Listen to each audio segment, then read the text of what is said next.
วัสดีครับเปลี่ยนบรรยากาศกันบ้างครับมามุมนี้บ้างนะครับก็จะมาคุยถึงเรื่องที่ท่านผู้ชมชวนคุยเข้ามาครับต่อเนื่องจากวิดีโอก่อนในประเด็นที่ว่าพวกรถ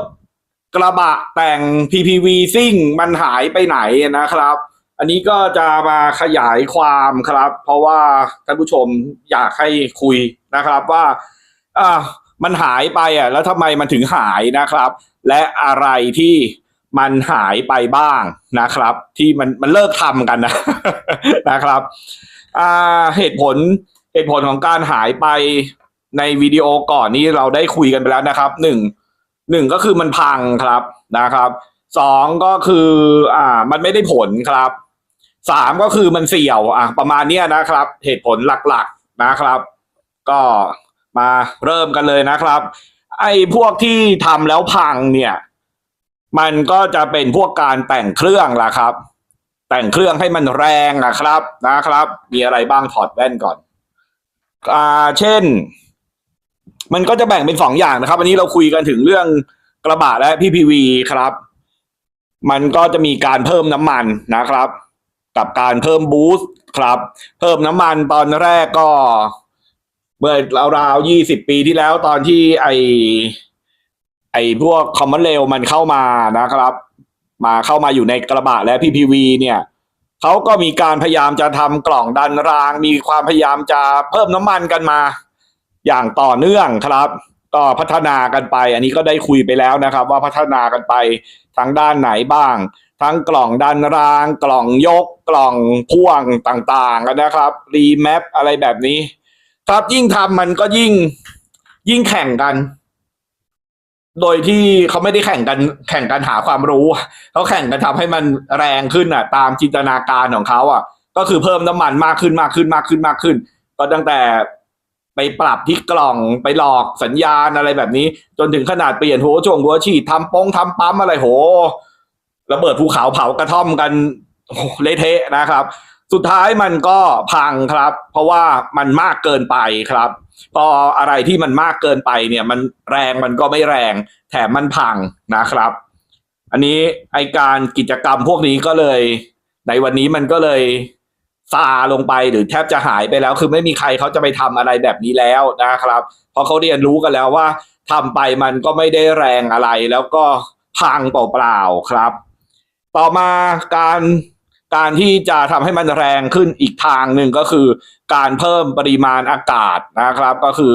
ส่วนมากก็เพิ่มบูสต์นะครับเพิ่มบูสต์ก็เพิ่มกันไปโดยที่ไม่รู้ว่าเทอร์โบแปรผันเนี่ยมันไม่สามารถเพิ่มบูสต์ได้มากพอไปเพิ่มมากๆสมมุติของเดิมมัน20ไปเพิ่มเป็น35พังครับพอพังเสร็จยังไม่พอใจก็ไปเอาเทอร์โบรถใหญ่มาใส่นะครับเช่น F55 อะไรแบบนี้ซึ่งมันไม่เหมาะสมมันก็ไม่ได้แรงอะไรขึ้นมามันแค่ตัวใหญ่นะครับรายละเอียดก็เคยคุยไปแล้วเราก็ไม่คุยนะครับก็จะเห็นว่าสมัยนี้เขาก็ไม่นิยมกันแล้วนะครับกับไอการทำอะไรแบบนั้นไอการไปเพิ่มบูสต์ไม่ว่าจะเพิ่มด้วยวิธีไหนนะครับกระแป๋งอะไรเนี่ยหรือว่าการไปใส่เทอร์โบใหญ่ๆก็หมดความนิยมลงไปครับหรือต่อมาก็คือมีไอ้เรื่องการแก้น้ำดันนะครับนะบางรวมไปเลยแล้วกันคือที่เขาไปล้อมไอเรียกว่าอะไรล้อมเสื้อนะครับเอาไปฝังไอรวดมันก็ไม่ได้ผลอะไรก็เลิกทำกันไปแล้วครับ หลังจากนิยมอยู่พักหนึ่งก็เลิกทำไปก็เหมือนกับทุกอย่างแหละครับคือมันทำไปแล้วมันไม่ได้ผลแล้วมันก็พังด้วยเขาก็เลิกทำไปครับ ต่อมาก็จะเป็นเรื่องของท่อนะครับพวกท่อดังๆท่านเห็นไหมครับว่ามันก็เลิกทำกันไปแล้วครับไอ้ท่อหน้าเพลาท่อยิงตรงท่ออะไรทั้งหลายแหล่ละนะครับใส่อะไรใส่ย้อนใส่จิกใส่เกลียวใส่อะไรก็เลิกกันไปแล้วสุดท้ายก็กลับมาใส่หม้อเดิมๆประมาณเนี้ยเพราะว่าอะไรเพราะว่า มันไม่ได้ผลอะไรครับ แล้วมันเสียงดังมันหนวกหูท่านขับเนี่ย ท่านรำคาญไหมรำคาญขับ มันก็หนวกหูไปเดินทางท่องเที่ยวอย่างเงี้ยโอ้ปวดหัว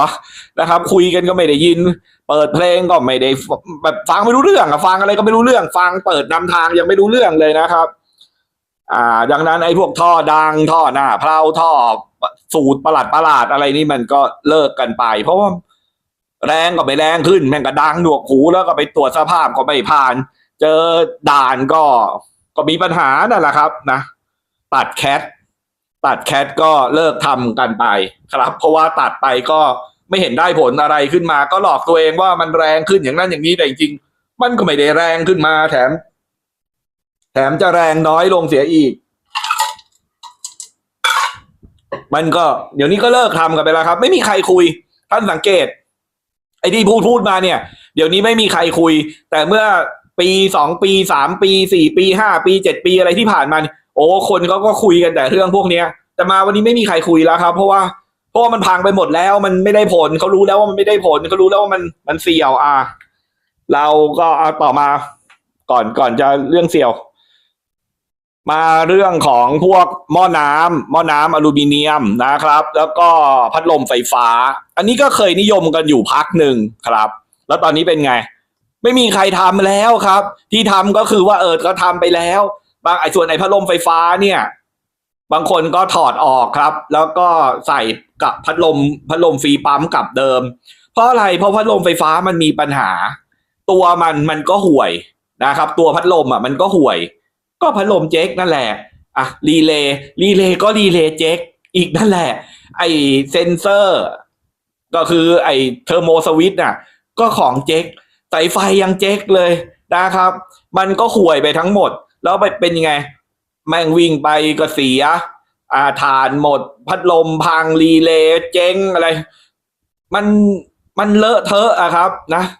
มันวุ่นวายแล้วก็ไม่ได้แรงขึ้นมาแต่เขาก็บอกว่ามันแรงบอกว่ามันไม่กินแรงเครื่องมันก็กินแต่นายไม่รู้เพราะว่านายไม่เรียนหนังสือมันถ้างั้นมันจะเอาแรงที่ไหนมาหมุนไอ้พัดลมล่ะนะครับมันก็เอามาจากไดชาร์จมันก็กินแรงอยู่ดีนั่นแหละกินมากกว่าไอ้พัดลมฟรีปั๊มเสียอีกนะแล้วแต่ที่ปัญหาที่มันเยอะๆก็คือมันเจ๊งพอพัดลมมันเจ๊งเนี่ยไม่ว่าจะตัวพัดลมหรือว่าตัวรีเลย์หรือว่าตัวสวิตช์เนี่ยพอมันเจ๊งเนี่ยมันพาเครื่องพังมันพาเครื่องโอเวอร์ฮีทนะครับเขาก็เดี๋ยวนี้ก็เลยเลิกกันไปแล้วส่วนหม้อน้ำอลูมิเนียมมันก็ใส่ไม่ค่อยจะลงรูลงอะไรก็เลิกกันไปแล้วก็ใส่หม้อน้ำธรรมดาแม่งก็อยู่ได้5 ปี7 ปี10 ปีมันไม่เดือดร้อนอะไรครับนะต่อมาที่ช่วงล่างนะครับช่วงล่างนี่ก็เดี๋ยวนี้ช่วงล่างแบบที่โชคน้ำมันโอ้โหเขาจะคุยกันว่าแกนกี่มิล20 มิล25 มิลอะไรก็ไม่รู้นะเป็นน้ำมันนะครับแล้วหนืดมากๆเลยมันไม่ได้ทำให้เกาะถนนแต่ว่ามันทำให้ไม่เกาะถนนแล้วมันก็กระเทือนมากๆนะก็ไม่เห็นข้อดีไม่มีข้อดีอะไรเลยตอนนี้ก็เลิกกันไปแล้วส่วนใหญ่ก็จะใส่โชคเดิมหรือไม่ก็หาโชคแก๊สดีๆมาใส่นะครับอันนี้เราพูดถึงกระบะเชิงสันทนาการนะแต่ถ้าเป็นท่านที่บรรทุกอะไรอย่างเงี้ยไอโชคน้ำมันหนืดอะไรอย่างงี้มันก็จำเป็นครับมันก็คงจะใส่แก๊สไม่ได้เนาะแต่ก็เนี่ยแหละเชิงสันทนาการเนี่ยกระบะขับเล่นเนี่ยมัน PPV ขับเที่ยวเนี่ยเขาก็เลิกกันไปแล้วไก่โชคน้ำมันหนืดนะครับมันไม่ค่อยได้ผลนะมันไม่ได้ผลอะไรเลยแหละมันมีแต่สร้างความทุกข์ทรมานในการขับขี่ต่อมาครับอย่างสุดท้ายนะครับก็คือการแต่งเสี่ยวนะครับบางสรุปแบบนี้แล้วกันนะครับการแต่งเสี่ยวนี่ก็มันก็เสี่ยวครับนะหลายๆท่านก็พอทำไปแล้วเนี่ยหลงทำไปแล้วก็ถ้าไม่ได้เสี่ยวมากก็พอจะกลับตัวกลับใจได้นะครับก็เลิกทำถอดออกนะบางท่านก็เสี่ยวจัดก็ถอนตัวไม่ขึ้นนะครับ โอ้ยแต่งเสี่ยวนี่มีอะไรบ้าง โอ้ยโทษครับแต่งเสี่ยวก็หนึ่งเลยนะครับเครื่องเสียงครับเครื่องเสียงตุ้มตามเนี่ยมันก็เป็นการแต่งเสี่ยวแบบที่ประกาศตัวเองค่อนข้างชัดเจนประกาศไปไกลด้วยครับมันไม่ได้ไพเราะมันไม่ได้อะไรก็แค่เสี่ยว เดี๋ยวนี้ก็เลิกทำกันไปแล้วเพราะว่ามันเสี่ยวอะครับนะครับเบาะสีนะครับเบาะสีภายในสีมีสีนะครับก็เลิกทำกันไปแล้วเพราะอะไรเพราะว่ามันเสี่ยวครับพวกไอ้เกไอ้มาตรวัดปลอมมาตรวัดหลอกมีเรียงกันเป็นตับเลยนะแต่ว่ามันก็วัดอะไรไม่ได้สักตัวหนึ่งนะหรือวัดได้มั่วบ้าบอครับก็อันนี้ก็เลิกทำกันไปแล้วนะครับเพราะอะไรเพราะว่ามันเสี่ยวครับ ไอการจัดทรงประหลาดนะครับ ประเภทแบบไอหน้าแงนเคยเห็นไหมอันนี้เลิกเขาน่าจะขาดนะครับแต่อาจจะยังมีพวกเสี่ยวหนักยังเล่นอยู่ ก็เลิกไปครับ เพราะว่ามันเสี่ยวครับหรือเตี้ยแป๊กอะไรแบบนี้ก็เลิกกันไปนะครับเพราะว่ามันขับไม่ได้แล้วเสี่ยวด้วยนะครับโดยรวมเนี่ยการแต่งเสี่ยวมันก็เลิกไปเพราะว่าเขาเรียนรู้แล้วว่ามันไม่ใช่เท่มันเสี่ยวก็นั่นแหละครับสรุปก็มีหลายๆอย่างที่เขาเลิกกันไปครับไม่ว่าจะเพราะว่ามันพังเพราะว่ามันไม่ได้ผลหรือว่าเพราะว่ามันเสี่ยวก็เลยเลิกครับมันก็เป็นอย่างนี้ล่ะครับในทุกยุคนะครับที่ว่ามันก็มีการแต่งรถกันทุกยุคแหละนะอย่างสมัยก่อนนะครับยุคปั๊มสายอะไรแบบนี้เขาก็มีการแต่งอะไรแบบที่มันไม่ได้ผลหรือว่าแต่งแล้วมันพังเขาก็เลิกทำกันไปครับไปใส่นู่นทำนี่อย่างนั้นอย่างนี้นะอันนี้เราก็เคยคุยไปแล้วเอาหรือว่าถ้าอยากฟังก็ท่านก็บอกมาเนาะคือว่าสมัยก่อนเขาทำอะไรกันแล้วก็เขาก็เลิกทำไปแล้วครับนะเพราะว่ามันไม่ได้ผลเพราะว่ามันพังอะไรแบบนี้ครับนะมันก็ไม่แปลกครับส่วนมากของพวกนี้มันก็จะมีเรียกว่าอะไรช่วงอายุของมันที่มันจะรุ่งเรืองก่อนที่มันจะร่วงโรยก็ในช่วงรุ่งเรืองของมันก็อาจจะอยู่สักประมาณ 2-3 ปีอะไรแบบนี้นะครับจากนั้นคนก็เรียนรู้ครับเพราะว่ามันใช้แป๊บมันก็พังทำอะไรแบบนี้แป๊บมันก็พังหรือทำอะไรแบบนี้แป๊บมันก็เสี่ยว ก็รู้คนเขาก็เลิกทำไอ้คนขายคนรับทำเขาก็ต้องไปทำอย่างอื่นนะครับที่มันไม่พัง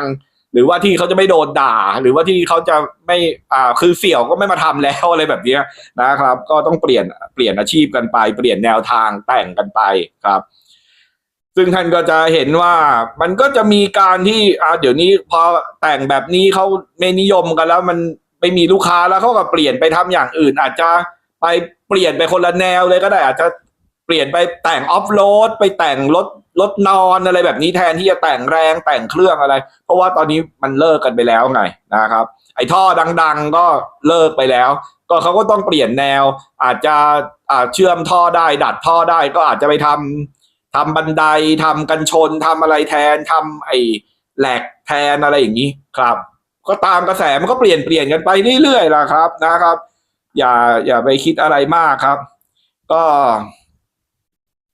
ไอ้รถเราเนี่ยสมมติเราใช้มานานๆเนี่ยตอนแรกเราอาจจะแต่งอะไรพวกนี้ไปก็